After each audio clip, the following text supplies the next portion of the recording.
오늘 말씀은 어, 마태복음 22장 23절부터 33절까지 말씀입니다. 제가 읽고 이정현 집사님, 노인종 집사님 이렇게 순서로 읽겠습니다. 부활이 없다 하는 사두개인들이 그날 예수께 와서 물어 이르되 선생님이여 모세가 이르렀을 때 사람이 만일 자식이 없이 죽으면 그 동생이 그 아내에게 장가를 들어 행을 위하여 상속자를 세울지니라 하였나이다. 우리 중에 칠 형제가 있었는데 마지가 장가 들었다가 죽어 상속자가 없으므로 그 아내를 그 동생에게 물려주고 그 둘째와 셋째로 일곱째까지 그렇게 하다가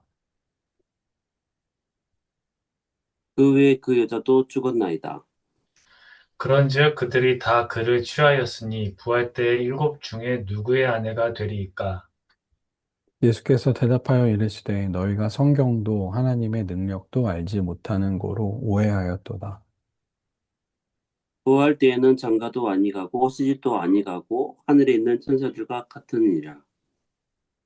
죽은 자의 부활을 논할진대 하나님이 너희에게 말씀하신 바 나는 아브라함의 하나님이요 이삭의 하나님이요 야곱의 하나님이로라 하신 것을 읽어보지 못하였느냐? 하나님은 죽은 자의 하나님이 아니요 살아있는 자의 하나님이시니라 하시니.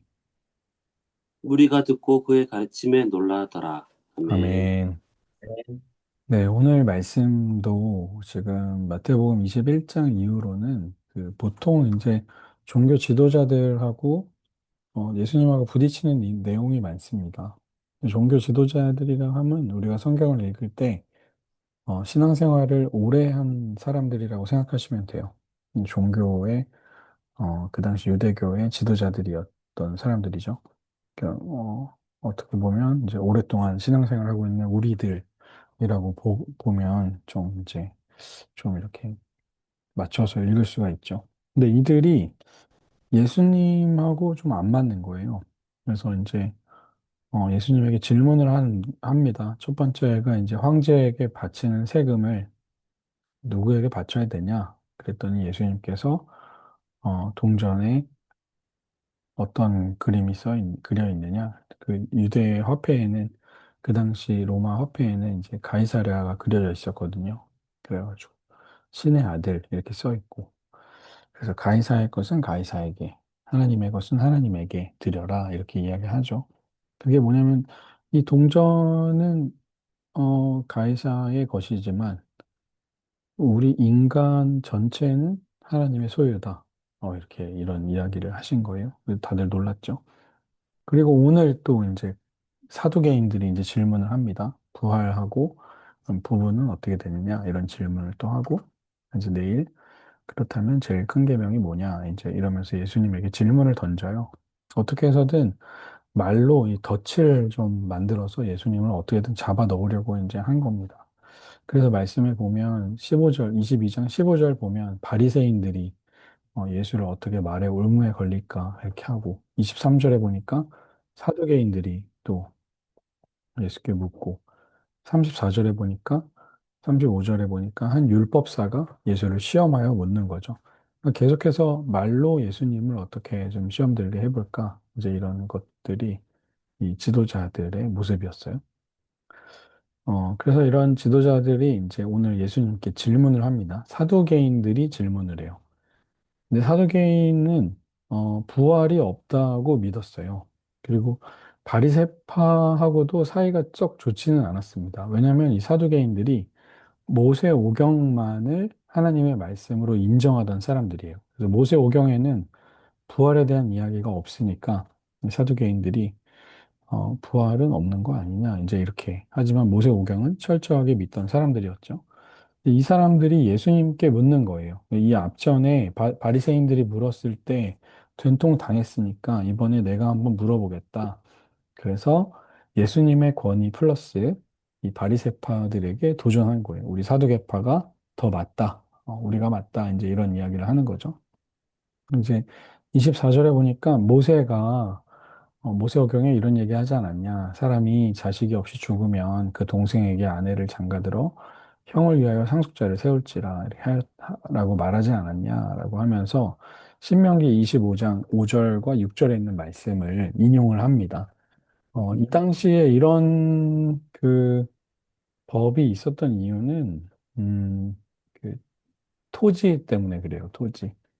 하나님께서 이스라엘 백성들에게 땅을 주셨는데 그 땅은 이제 아버지 또 아들 이렇게 대를 이어서 가질 수 있거든요. 근데 이제 결혼을 했는데 자녀가 없으면 그 땅을 소유할 사람이 없어지는 거죠. 그래서 동생이 대신 형수님과 관계를 맺고 아이를 낳아주면 그 아이가 이제 그 자녀가 그 땅을 아버지의 땅을 다시 이제 이어서 소유할 수 있게 되는 거죠. 근데 우리가 성경에 있는 내용 중에 누구지? 그 누구의 아들이더라? 유다의 아들이었던가요? 그 아들이 첫째가 죽고 둘째가 형수님과 관계 맺다가 어, 그, 그, 그 관계 중에 이제 설정하는 그 시간에 그걸 땅에다가 쏟아버리죠. 그 왜 그랬냐면 이, 이 땅을 동생이 나중에 가질 수도 있게 되는 거거든요. 근데 자기가 이렇게 해가지고 자기 조카가 그 땅을 다시 갖게 되면 이제 자기는 뭐 이득 보는 게 하나도 없잖아요. 그래서 이제 그렇게 한 모습이 너무 악해서 이제 하나님께서 죽이시죠. 이제 그런 일들도 있었는데요. 아무튼 이런 이야기를 하면서 예수님에게 질문을 하는 거예요. 칠형제가 있었는데 첫째가 장가들었다가 죽어서 상속자가 없어서 그 아내를 동생에게 물려주고 둘째와 셋째로 일곱째까지 계속 이제 죽었다. 예를 들어서 이제 이런 이야기를 하는 거죠. 27절에 보니까 최후에 그 여자도 죽었다. 그렇다면 28절에 부활했을 때 일곱 명 중에 누구의 아내가 되겠습니까? 라고 이제 물어보는 거죠. 이 사두개파 사람들이 아주 이제 어려운 질문입니다. 그랬더니 예수님께서 이제 우문현답이죠. 이제 대답을 하십니다. 뭐라고 대답하냐면 사두개파 이 모세 오경을 잘 알고 있다고 생각하는 사두개파 사람들에게 너네는 성경도 모르고 하나님의 능력도 모른다. 이렇게 이야기를 하는 거예요. 그 성경에 대한 이야기는 이제 31절과 32절에 나오고 하나님의 능력을 모른다. 이제 30절에 이렇게 이야기가 나오는데요. 부활 때에는 장가도 안 가고 시집도 안 가고 그러니까 결혼 안 하고 하늘에 있는 천사와 같다고 주님이 말씀하시는 거예요. 참 어려운 말씀이죠. 뭐냐면 이제 주석서들을 찾아보니까 뭐라고 써 있냐면 부활한 후의 상태는 현재 세상의 존재 방식과 같지 않다는 거예요. 그래서 좀 더 설명을 해보면 결혼을 하지 않는다. 부활한 이후에 우리는 결혼하지 않는다. 왜냐하면 출생하고 출산하고 성장하고 죽는 것으로부터 자유롭기 때문에 결혼이라는 제도에 매여 있지 않게 된다고 예수님이 이야기를 하는 거예요. 그러니까 우리는 지금 이 시간이라는 그 어, 시간 안에 우리는 살고 있잖아요. 흘러가는 시간 안에 이렇게 시작하고 끝나는 지점이 있잖아요. 근데 영원이라는 것을 어떻게 말하냐면 이 시간을 3차원 밖에서 보는 거를 영원이라고 이렇게 설명을 하더라고요. 네. 사담이 너무 많이 길어지는데 아무튼 영원한다는 말은 이 하나님은 인간이 살아가는 이 시간의 굴레 안에 제한받지 않는다는 표현이라고 이야기하더라고요. 그러니까 우리가 부활한 이후의 세상은 어떤 시간이라는 그 안에 구애받지 않는 뭔가 새로운 존재다. 이런 이야기를 하는 거예요. 참 어렵죠. 그래서 결국에 이제 우리에게 하고 싶은 말씀은 뭐냐면 결혼을 하지 않는 건 뭐냐면 결혼이라는 관계를 넘어서는 사랑의 관계는 유지하게 된다는 이야기를 하고 있는 겁니다. 결혼이라는 관계는 맺지 않지만 부부 간에 또 형제와 자매 간의 사랑의 관계는 유지하는 것이 부활 이후의 삶이다. 라고 이야기하면서 다시 반대로 생각해 보면 이 땅에서 주신 부부의 관계가 이게 얼마나 소중한 것인지를 알아야 된다라는 말씀이기도 하겠죠. 오늘날의 현실에 적용하자면 되게 짠한 내용 아닙니까? 이제 뭐 다시 태어나도 나랑 뭐 결혼할 거야 뭐 이런 질문 많이 하는데 기독교적으로는 야 우리가 다시 죽었다 태어나면 부부가 아닐 수 있어. 이제 이런 이제 상황인 거죠.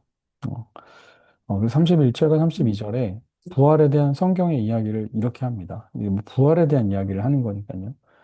어, 32절에 보니까 나는 아브라함의 하나님이요 이삭의 하나님이요 야곱의 하나님이로라 하신 것을 읽어보지 못하였느냐라는 이야기를 하죠. 그 말이 뭐냐면 이들은 성경에 대해서 잘 모른다는 거예요. 성경에서 나는 아브라함의 하나님이요 이삭의 하나님이요 야곱의 하나님이로라 이렇게 이야기를 하잖아요. 그게 뭐냐면 이 조상들이 죽는다고 해서 사라지는 하나님이 아니라 현재에도 존재하는 하나님이다라는 이야기예요. 아브라함의 하나님. 조상은 죽었지만 그 하나님은 계속 살아계시고 이삭의 하나님. 조상은 죽었지만 그 하나님이 지금도 살아계시는 하나님이다. 이런 이야기를 하는 겁니다. 이제 그러면서 또 한 가지 이야기를 해요. 32절에 보니까 죽은 자의 하나님이 아니요 살아있는 자의 하나님이시라 이런 이야기를 합니다. 그 말이 뭐냐면 이제 부활에 대한 이야기를 하신 건데요. 그게 뭐냐면 조상들이 우리가 볼 때는 이들이 죽고 눈앞에 사라져 있지만 하나님이 볼 때는 이들은 살아있는 존재다. 왜냐하면 살아있는 자의 하나님이라고 했으니까. 이 아브라함의 하나님, 이삭의 하나님, 야곱의 하나님이라는 말이 죽은 그들의 하나님이라는 말이 아니라 그들이 하나님의 관점에서는 살아있다라는 이야기를 하면서 하나님은 살아계시다. 어, 죽은 족장들이 여전히 하나님과 현재적인 관계를 맺고 살고 있다라는 이야기를 이제 하고 있는 겁니다. 그러니까 뭐 어려운 이야기지만 결국에 주고자 하는 메시지는 뭐냐면 하나님은 살아있는 자들의 하나님이시다라는 이야기를 이 사두개파 사람들한테 하고 싶었던 거죠. 오늘 말씀을 다시 정리해 보면 지도자들이 예수님에게 끊임없이 도전을 합니다. 이제 말로 어떻게든 올무를 삼으려고 질문을 하죠. 그래서 부활 때에 이 일곱 명이 누가 부부가 되겠느냐 이런 질문을 했을 때 예수님이 너희는 성경도 모르고 하나님의 능력도 모른다. 하나님은 살아계신 자의 하나님이다. 라고 이야기를 하면서 이제 대답을 하시죠. 오늘 우리에게 주는 질문은, 적용할 수 있는 질문은, 죽음에 대한 나의 생각은 무엇인가? 어, 나는, 어, 죽음을 어떻게 생각하는가를 좀 우리가 한번 고민해 보면 어떨까 합니다. 그 이재철 목사님은 그 자녀들이 교회 안 다닐 때 부모님이 와서 우리 자녀들 좀 교회 다니게 해주세요. 막 이렇게 얘기할 때 이재철 목사님은 그 자녀에게 죽음에 대해서 설명을 하신다 그래요.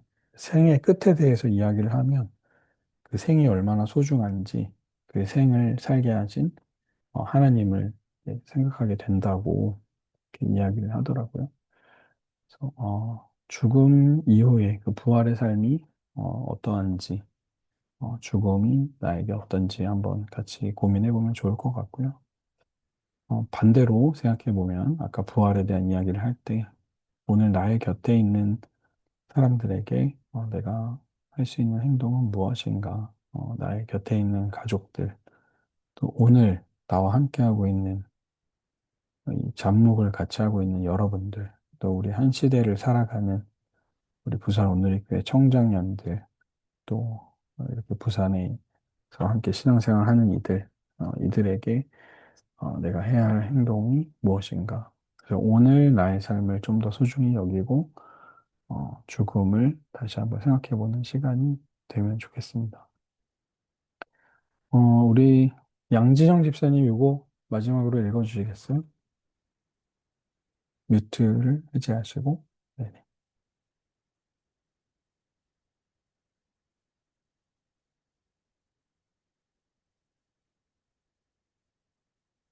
손가락이 보이고 있습니다.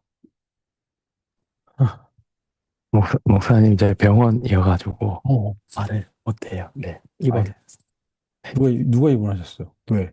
저- 입원하셨다고요? 진짜? 응.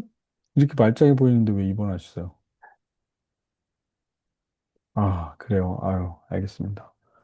제가 대신할게요. 네, 이정현 집사님 해주세요. 구원의 결과는 영원한 생명이다.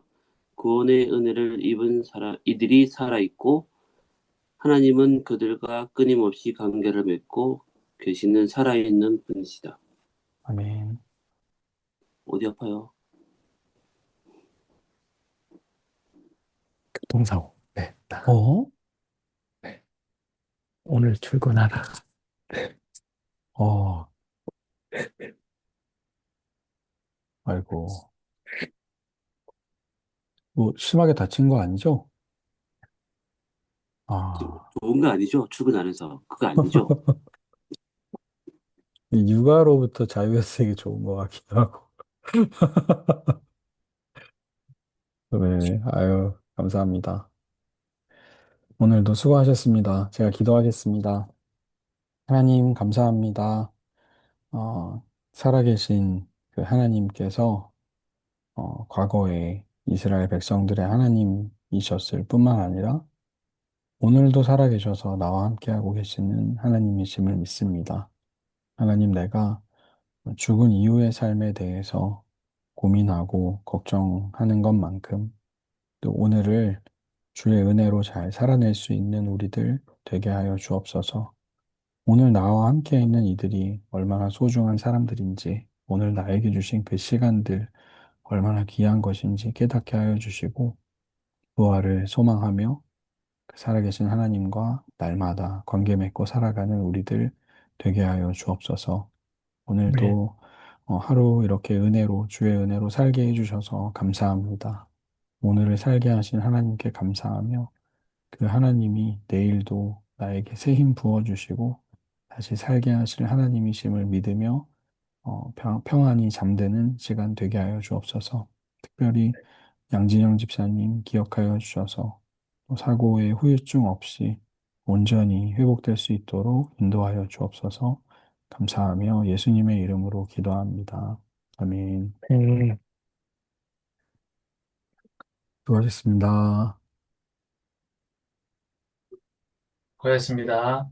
네.